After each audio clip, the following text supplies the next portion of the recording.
Welcome to the Widowed Mom Podcast, episode 226, Creating More Time. Welcome to the Widowed Mom Podcast, the only podcast that offers a proven process to help you work through your grief, to grow, evolve, and create a future you can truly look forward to. Here's your host, Master Certified Life Coach, grief expert, widow, and mom, Krista St-Germain. Hey there, welcome to another episode of the podcast. Okay, before I talk about creating more time, I want you to check out this recording by one of my Mom Goes On members. Here it is. Hi, my name is Natalie. I've been a widow since 2021, and I am speaking to invite you to join me in Mom Goes On as a coaching client of Coach Krista's. The reason that I wanted to share and invite you to join me is because Mom Goes On gave me hope, gave me something to spend my time on, gave me something to distract myself, and also teach me that distracting myself is exactly what I needed to be doing in that moment. And most importantly, Mom Goes On gave me the tools to shift my thinking, gain perspective, and find what is most useful to me about my story to send me in the direction that I want to go for myself, my future life, and for my children. Okay, so you have been officially invited, not just from me to join Mom Goes On, but from other Mom Goes On members. We're going to be doing a little bit more of that because I think sometimes I understand people don't trust me as much because I'm the one that created the program and people think I'm some sort of special snowflake and that it's easy for me or something. But I want you to hear it from actual Mom Goes On members that you can do it too, and that we welcome you and we encourage you to come. So more like that to come. All right. I told you in the last episode that I was just thinking about sharing more with you what's bringing me joy these days. And so here's what's bringing me joy right now. A couple of things. One is my youngest is loving school. They are a junior. And since COVID have been doing school from home, and they decided they wanted to go back to school in person. And it's so fun to watch them be successful and happy and engaging in social things, doing like drama and debate and just having a completely different energy. Super fun for me to watch as a mom. Also, they are editing my podcast videos for me. So if you're watching this on YouTube, that is because my youngest is doing all the editing for me because I'm not good at it and they are. So definitely bringing me joy. Also, another thing that's bringing me joy right now, and if you're watching on YouTube, you can see this little bracelet that I'm wearing. I got this nice bracelet from someone I don't even know in the mail. I think it's either Kyle or Kylie. I wasn't sure how to read it, but thank you. I just want to say thank you. We don't even know each other, and you took time to write the kindest note about how the podcast and my work has helped you and send me a gift. And I just, I don't get to talk to everybody who listens to the podcast, and I don't get to work with everyone who listens to the podcast. And so little things like that, they just actually really mean a lot to me. So that's bringing me joy. Okay.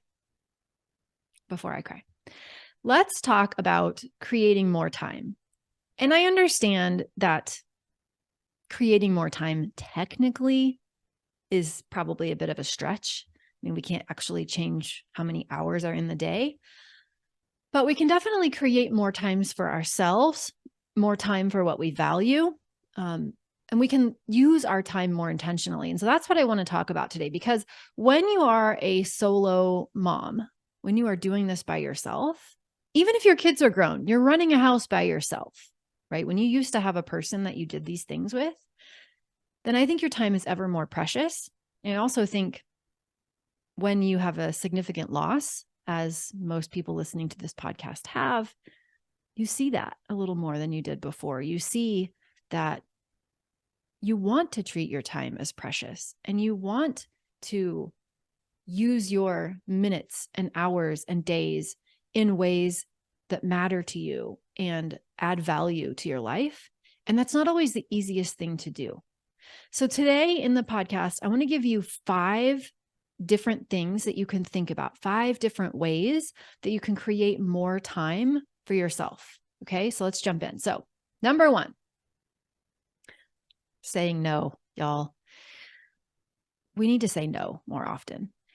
I want you to consider thinking about the way that you spend your time and how much of the way you spend your time is driven by shoulds, driven by ways that you tell yourself you should spend your time. You are supposed to be spending your time. Maybe they aren't things you actually want to do. They aren't ways of spending your time that you really want for yourself, but you keep doing them because you feel obligated, because you feel trapped, because you don't think you have a choice. You're telling yourself you should. So that might look like living in a house that you don't want to live in anymore, but you live there because it was the house you had with your partner. It was the house you built with your partner. It was the house your partner really wanted. Maybe your partner loved having a couple acres of land and you don't. Maybe they wanted the farm and you don't. Maybe they wanted the city life and that's where you are. And that's not what you want. You want the country life, the suburb life. I don't know. But are you living in a house, taking care of a house, right? Doing all the things to upkeep a house or a residence, if we want to broaden it up, because it was your dream together? Are you spending your time running a business that you don't want to be running? It wasn't your business. Maybe it was the business the two of you shared. Maybe it was their business. Maybe it was their dream. And you're telling yourself that you're obligated to keep doing it, but you don't really want to. You're just doing it because you should. Maybe you're working a job that you don't need to work. You don't want to work there, but maybe you're worried about what other people will think if you don't work there anymore, if you quit. Especially if you got life insurance money and you legitimately could financially have the lifestyle you want, but you're still working because you're worried about what other people will think if you don't. There are some shoulds going on in your brain. And those shoulds have you using your time in a way that doesn't align with what you want. And I want you to consider setting yourself free from that, saying no.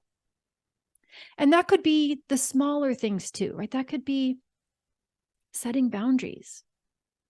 That could be just taking a look at some of the smaller commitments that you've made. And just because you've said yes to those commitments, giving yourself permission to change your mind and say no.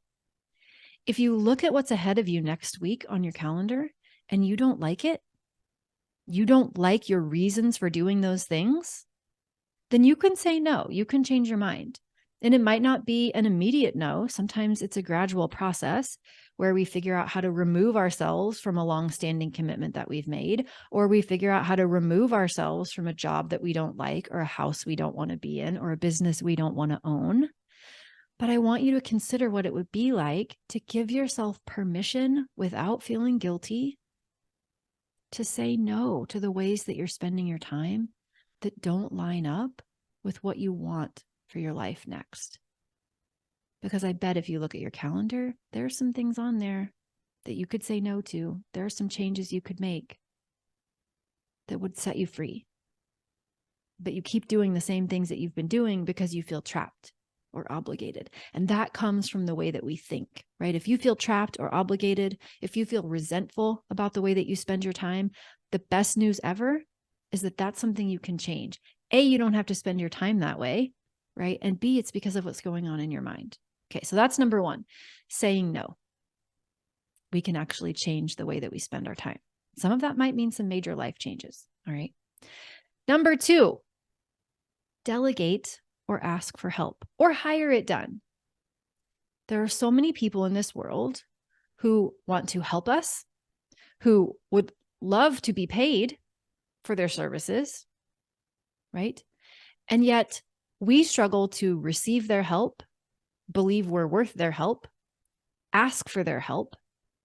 And I get it because I struggled too. In the beginning, after Hugo died, a couple of Heather's Camp volunteers came and just mowed my lawn. A couple of my guy counselors, they just came and mowed my lawn, and they did that for a while. And then my neighbor, who was retired, decided that he would mow my lawn, and he didn't really ask. He just sent me a message and said, "I'll be mowing your lawn," and told me the day that he was going to mow it. And he mowed it for that, I think, first summer. That wasn't the easiest thing to accept. That wasn't the easiest thing to receive. And for some people, it's easier than others based on, again, the stories that are in our brain. But I could tell that he really loved doing that for me. It was a way, he felt terrible about what had happened. And we talked about it, more as time went by, probably not in the beginning. But he really liked doing things for me because it made him feel like he was helping me and he wanted to help. And, when you watch someone, even though we didn't know each other really well, we were neighbors, we didn't spend a lot of time together, but he felt powerless when Hugo died. And so mowing my lawn was something that made him feel good. He would also always, that's the best neighbor.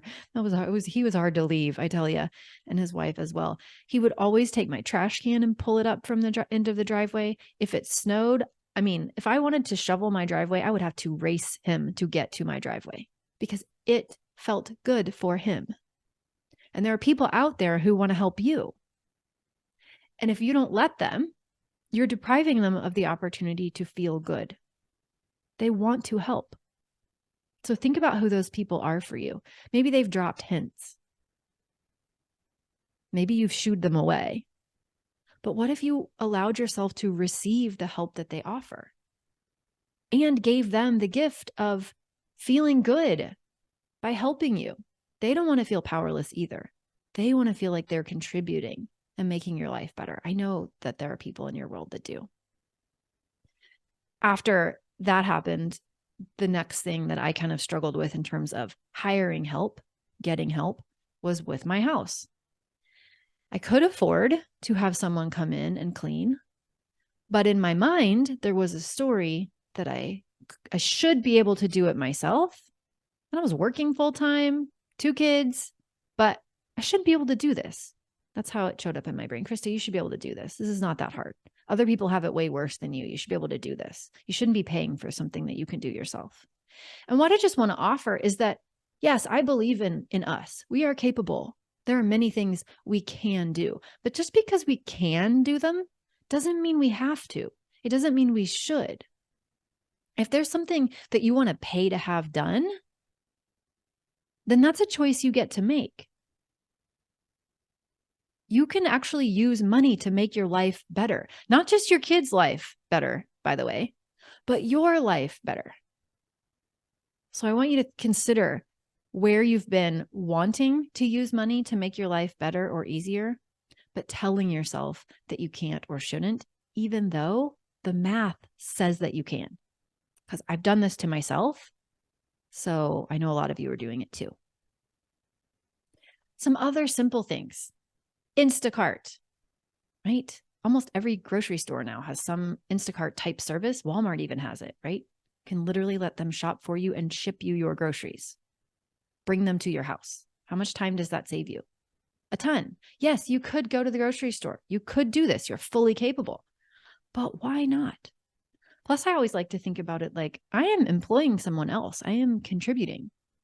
At a time when people want to be shoppers, I am giving them that opportunity and I am tipping them because that feels good to me and it benefits them. And I don't have to go to the store because I don't want to go to the store. Instacart. Lately, we've been using Hungry Root, which I don't have any affiliation with that particular service. There are many others, Blue Apron. I couldn't even tell you all of the ones, but there's tons of them, right? Yes, I am fully capable of menu planning. Fully capable. I have years of doing it under my belt. But I love not having to do it and the time that it frees up and the brain space that it frees up. So 3 meals a week, come in the Hungry Root box on Saturdays. Boom, done. I don't have to think about it. Any of the teenagers and younger kids could do it too, can look at the recipe and start cooking. And it is fantastic. Also, you have other humans that live in your house, most likely, if you have children and they are still young. And what some of us do in grief is we stop asking our kids to contribute because we tell ourselves they've already been through so much. And then we take that work on ourselves. So I just want you to be honest with yourself and notice if you're doing that, because I definitely did it. And I wonder if you're doing it. And what would it be like to give your kids the opportunity to contribute to the house even though they have been through so much, but because this is still a house that needs running and they're right there. I remember I was a little bit of a control freak about laundry for quite a while too. I didn't want my kids doing their laundry because I just wanted to do it. And what a relief it was when I finally decided they're old enough to do their laundry and I didn't have to worry about it anymore. Now, did they do it the way I would want to do it? No. Did they sometimes leave their laundry in the dryer? Do they still sometimes? Yes. But I don't have to do it, right? It's not done my way, but it is done. It's more free time for me. Now, I also have this other list of things, not so much that I do, but things that other people do that are available to you. So you can hire organizers. There are professional organizers who will come and help you organize. If my daughter lived in your area, she would be one of those people who would love to come and help you with that. Some people love organizing. If you hate it, what if you ask somebody to do it? And it literally could be someone like my daughter who's 19 and would work for peanuts and literally loves helping people declutter and organize. There are errand runners out there, right? There's a service called TaskRabbit. It's not in my area, unfortunately, yet. I hope someday that it will be. But there are services like that where you can actually just pay to have someone go take your dry cleaning in or stand in line for you, right? Run errands, things that you don't want to do yourself. You can pay to have them done relatively inexpensively. You could pay to have someone come in and do your laundry on a regular basis if you wanted. My friend Katrina does this. She's not done her own laundry in a long time. She has somebody do it. Amazing. Now, maybe you love laundry, but if you don't love laundry, you could have someone do it for you. You could have a personal assistant. I don't.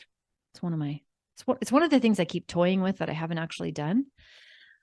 A house manager, right? Some people have house managers that come in and manage the house. These things are all available. But in order for us to do them, we have to be willing to receive. We have to be willing to believe that it's our money and that we have permission to spend money in ways that we deem make our lives better, and that is a valid choice and that we're capable of making it. But if there's a story in our brain that we have, if we're capable of doing it, we should, right? Or that it's not our money, which is probably a whole nother episode. Go and listen to the episode I did on wealth purgatory if that sounds like you, because a lot of us struggle, especially if we got money because of our person's death. We struggle with that. So that episode, Wealth Purgatory, is about that. Or maybe you have a story in your brain that you're not worthy of these kinds of services, or that you're not deserving, or that because other people have it worse than you, that it's okay for them, but it's not okay for you. Any of those stories in your brain will block you from delegating, from getting help, receiving help, hiring help, and will keep you trying to spin all of the plates in the air instead of getting help. Okay, so number 1, saying no. Number 2, delegating, getting help, receiving help. Number 3, having one trusted system for the way that you organize yourself and your time. I first learned this from David Allen, who is the author of Getting Things Done and the creator of that system. And it was really helpful to me because what I learned from him was that it doesn't so much matter the system that you use, as long as you use one system, not multiple systems. So it's not about having the perfect planner or the perfect, digital to-do list or tracker. It's about, can you have one trusted system, even if it's Post-it notes in a notebook or one long list in a notebook, but one trusted place where when you have something to do, that to-do goes. You always put it in the same place. You always use the same system to manage it so that you can use your mind for what it was really created for, which is not data storage. Our brain was not created to store things. It's created to think through things, to process. But when we go and take all the bandwidth up with trying to remember, and we expect that from our brain, we never actually really relax. It's so much harder because we don't really trust ourselves to remember all of those things. And maybe there's some special unicorns out there that actually do trust themselves. I haven't met them, but maybe they're out there. Maybe that's you. Maybe you have no problem with this and you just trust that what's in your brain is perfect and it's going to get done and you're on top of everything. That's amazing. I'm not talking to you. I'm talking to the people who are like, am I forgetting something? Who have Post-it notes in one notebook and then a to-do list on their phone and then a to-do list in their planner and then a 3-ring binder somewhere else and then a digital planner that they bought and then didn't actually use, but yet there's still things over there. It's all spread out and everywhere. And there's not one trusted system. So for me, and because I'm just going to tell you this now, not because I believe my system is the best. I don't, but because if I don't tell you now, you're just going to email me and ask me. So I'm just going to tell you now. I use the Full Focus Planner as my daily planner. It's the one I like. Some people hate it. It's bulky and it's not dated and you have to write your dates in it, but it's Michael Hyatt's Full Focus Planner. I like it. Works for me. I've used it for years. I have tons of them. That's my written planner. And then I also use, and I know this sounds like 2 systems, but really it's one system for me. I also use on my phone an app called Things. And it's an app that is David Allen, GTD, getting things done friendly. And what I mean by that is the same system that he teaches without going into it in detail, because his system is also a lot more detailed. This app is set up to work with the way that he teaches. And it's very easy to sort things by context. So it's very easy to sort things by where you are, to tag things as errands, to tag things with people in them. It's kind of complicated to set up, but for me, it works great. I kind of store everything in Things. And then I like to go through my digital system, which is where everything goes. I dump all my to-dos in there. It has an inbox. I dump them in there. Then I make decisions about what I'm going to do for the week first, and then for the day. And then I use my written planner so that I'm writing out what appointments I have that day and what my top 3 priorities are that day and any to-dos for that day. And then I kind of reconcile them at the end of the day with my digital system. There's something about it for me, and not everyone is this way. I like actually taking something off of a digital calendar and writing it down. There's something about writing it down that helps me kind of process how it's going to go and prepare myself. I get that not everybody likes the analog digital hybrid. I do. So that is one system for me. When I have something that I need to remember, a to-do, something that I want to do, it immediately goes in my Things app, done. And then I pull from there into my daily app, right? And if it's an appointment, of course, it just goes into my iCal and I look at that as well. So that's what I use, but it's one system. I don't use Post-it notes ever. That is just one system. And then I know that I have peace of mind that I can trust that system. It's going to be there. So one trusted system, pick whatever system works for you and stick with that one instead of spreading yourself out. Okay. Number 4, I want to offer to you the peace of mind that can come from rituals and routines. Great peace of mind for me. I like repetition. And I don't offer this to you as a should. Please don't hear any of what I'm saying in this podcast episode as a should. This is not something you should do. This is something that works for me, and I'm offering it to you in case it helps you. So what I mean by routines and rituals is that I have a morning routine and an evening routine, like personal ones. And then I have for my work, a workday startup and a workday shutdown. Full Focus Planner has that built in. That's how I got started, but it really, really works for me. It's also in my Things app, by the way, but I like having it written out sometimes too. So by that, I mean, I tend, not always in the exact same order and definitely not at the same time, but I tend to do very similar things in the morning and in the evening. And that brings me peace of mind because I know those things are going to get done.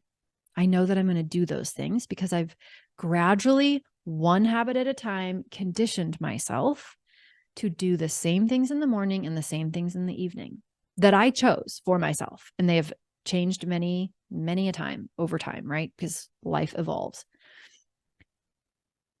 You probably already have this too. You just may not have thought about the idea that you do. And there might be some things that you do inconsistently that you would benefit from making more consistent. So I thought I would read to you what I do so maybe it'll help you. So for instance, my morning ritual, basically these are the things I do. Now I don't do everything on it every day, but if these are the things I aspire to do, and for the most part, I do most of them. So typically the first thing I do when I get up is I check my Oura ring. I wear the little, ring tracker, and I look at my sleep and I check my patterns. And that's kind of a nerdy thing, but I think it's interesting and fun. And I'm curious to know how I slept, and I'm interested in my heart rate variability. So I check that. I get up and then I put on exercise clothes.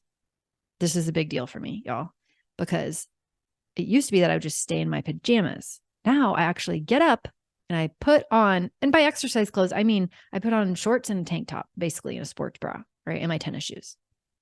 I take medication that I have to take every morning. I'm reading from my list right now. I make coffee. That's what I do next. I go downstairs and I make coffee. As I am drinking my coffee, I look through and read the goals that are in my full focus planner. I refresh my memory about what my goals are. If something has changed, I will note it. Some of the goals that I have for myself are daily habits, and so I will update those as I'm doing it. I write down one victory that I'm celebrating. I'm very intent on training my brain to focus on the gain. This takes me like a minute, something that I'm celebrating. I remind myself to celebrate something from the day before. I do one daily model. And if you hear me teach on the podcast, you know what I'm talking about. But the thought model, the self-coaching model, I will do a model, usually a set of models. So an unintentional model, that's something that I'm not loving, and then an intentional model. My goal is to tap for 10 minutes every day. I don't always do this. This is one of the things that I'm working on more, but tapping for 10 minutes. My minimum baseline for exercise is 15 minutes of movement. Usually I end up walking quite a bit more, but 15 minutes is like, well, I really want to invest 15 minutes of movement in myself. And this is not a should for me. This is a genuine thing I'm doing for myself. All these things are things I'm doing for myself. Then I take a shower if I'm going to. Sometimes I shower at night, do my hair and makeup, get dressed. That's my morning routine. All right. Now I'm kind of not a breakfast person until like mid-morning. So that's why you don't see breakfast in there, but I am a coffee person. Then in the evening, it's much more simple. I start the dishwasher. I make sure that there's soap in the dishwasher and that the timer is on. I take a product called Calm, which is a magnesium supplement. I go upstairs and I wash my face and brush my teeth and floss my teeth and take my contacts out, put on my pajamas. Put on my pajamas is not written on my list, but that's the idea, right? Is there are basic things that I'm going to do in the morning and in the evening, and they are written down and I do them. And then in the morning for work and in the evening for work, I do very similar things. So in the morning for work, I check the big 3 that I wrote down the day before. So what are my top 3 priorities? Make sure I'm still on board with those. I check Slack, which is how I communicate with my team and the online system that we use in Mom Goes On. I check my email and see if I need to deal with anything there. And then I make sure that my digital calendar matches my written one. That's my startup routine. Oh, and I also will read I have a separate kind of goal thing for business stuff that I will, if I haven't read it in the morning with my coffee, sometimes I do it in my office, I will do that. And then in the evening, I check my Slack again. I check my email. If there are any to-dos from my list that didn't get done, I will move them to the next day. I will write down any of my appointments for the next day. I choose my top 3 priorities for the next day. And then I text them to my friend, Pam. We text each other back and forth, our top 3 priorities. So I either do that in the morning or the evening, but those are the things I know I can count on to do. And they are written down, and they are recurring events in my to-do list every day. There are different ones on the weekends, by the way. I have a whole weekend routine, which it sounds stifling. And if you're listening and you're like, ugh, that sounds awful and terrible. For me, and what I want to invite you to encourage is that it's really freeing. It's really freeing to know when I read through my weekend routine, things like go through paperwork for 5 minutes in the office, go through my purse real quick, do what Fly Lady used to call a car boogie, which is like go through my car and make sure like things are where they need to be, right? Water my plants, cut up vegetables for the next week. Things that when I do them on a weekly basis, make my week go better. And when I don't do them, things fall through the cracks. And, that's when all of a sudden my purse looks like a trash bin and I can't find anything. That's when I miss a bill because I didn't spend 5 minutes to go through my bills and make sure they all got paid, right? Those sort of rituals, weekly, recurring ways that you choose to spend your time, that when you do it that way, give you peace and make you less reactive in the way that you spend your time. You don't have fires to fight because you're preventing them from happening in the first place by following routines or rituals. So that's what I do. Consider what would you want to do? Not as a should, but what would help you be more proactive in your life, make you less reactive, eliminate fires so that you don't have to fight them because you have a system that you trust and you're taking care of the things that you need to take care of on a regular basis. And you can imagine how this has evolved over time. Like when my kids were little, part of my routine in the morning had to do with making their lunch. I don't do that anymore because they don't need me to. They can do it themselves. Right? So that's not a thing anymore. Part of my routine before was making myself lunch when I would go to a job that I had to drive to. I don't have to do that anymore. Part of my weekly routine was making sure I put gas in the car on the weekends. I don't have to do that anymore because I don't leave my house that much. Like I work from home. I maybe need gas like once every 3 weeks. So it evolves over time and I keep changing it to match my life so that I feel good about it, but not as it should. Okay. The last thing that I want to offer, and this might be the underlying problem that you're experiencing with time and you just don't really know about it, but is the way that we think about time.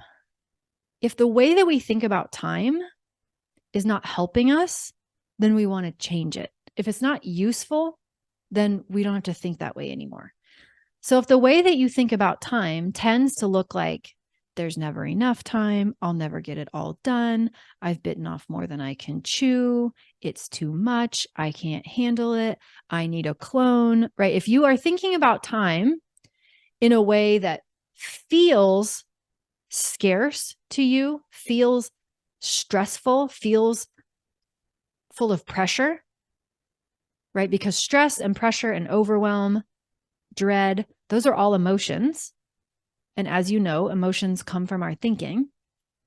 If you are thinking about time or thinking about your to-do list in a way that makes you feel stressed, overwhelmed, pressured, that is worth changing and can be changed. We can either think there's not enough time, or we can think we have enough time to do what's important to us. There's plenty of time. Think about how differently you would feel if you actually did believe there was enough time. How would you show up differently if you believed there was enough time? Or at least if you believed there's enough time to do the things that matter to you. Because here's what happens to me, and this is what happens to the women that I coach. When we believe there's not enough time and we feel overwhelmed, we don't take productive action from that emotion. No human that I know who feels overwhelmed or pressured or stressed is as capable of problem solving, of taking productive action, right? Of moving toward goals, of getting things done. No human is as capable of doing those things when they're feeling overwhelmed, stressed, pressured, frazzled, panicked. That actually makes us spin around a little bit, second guess ourselves, start one thing, move on to the next before we even finish the first thing, right? Walk into a room and do 5 things. Not start at all, hide, go back to bed. So I want you to consider, how do you think about time? Do you think about it in a way that moves you toward the experience you want? Or are you thinking about time in a way that makes you feel awful and makes you spend time less like you would like to, then more, because that can be changed. Also, we'll link to it in the show notes, but episode 26, The Truth About Overwhelm, would be a good one for you to listen to if this is resonating with you. Okay? Because we can change our thoughts about anything. And when we change our thoughts, we change our feelings. And when we change our feelings, we show up differently. We literally change our relationship with time, our experience of time, simply by changing the way that we think about time. So, in summary, go back, look at your life. Where do you need to say no? Where have major life decisions that you made in the past and could remake at this point in your life? Where are those decisions holding you back from how you want to spend your time? Maybe that is literally you have kept on to your partner's like car or hobby stuff that they had. And now you have to spend time maintaining that stuff. You don't even want that stuff. But you haven't given yourself permission to make a new decision. You haven't given yourself permission to say no, right? When you say yes to things, you're saying no to other things that you want. When you say no to things, you're saying yes to things that you want. So I want to give you permission to do that. Also, delegate, ask for help, pay for help. You're worthy of it. Your money is yours. Spending your money on ways that improve the quality of your life is your choice to make. I don't care if anybody else in your life approves. The only opinion that matters is yours because it's your money and it's your life. One trusted system, whatever it is for you, even if it's just a notebook, I don't care, but one trusted system so that you can have what David Allen calls mind like water. You know that all that stuff is in a place. You don't have to try to store it in your brain because that's not what your brain was for. Consider rituals and routines if they would help you, not as additional shoulds, but just because they can bring you peace of mind. And then notice the way you think about time. And if it's not useful, let's change it. All right. In Mom Goes On, we actually spend a whole month talking about time and our relationship with time. And it's way more than what we talked about in this podcast. A lot of it too is, our relationship with the past, not just how we spend our time currently, but it's what do we think about the past and how is that dragging us down? What do we think about the future and how is that holding us back? Right? All of these things are malleable and changeable. Yes, you can do it on your own. Would love to have you come and do it with us in Mom Goes On. Way more fun, way more supported, and selfishly.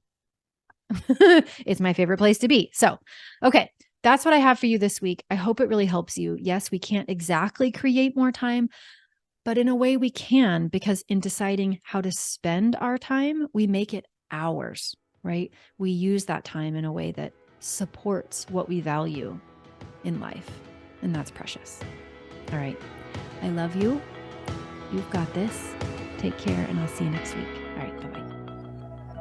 If you like what you've been hearing on this podcast and want to create a future you can truly get excited about even after the loss of your spouse, I invite you to join my Mom Goes On coaching program.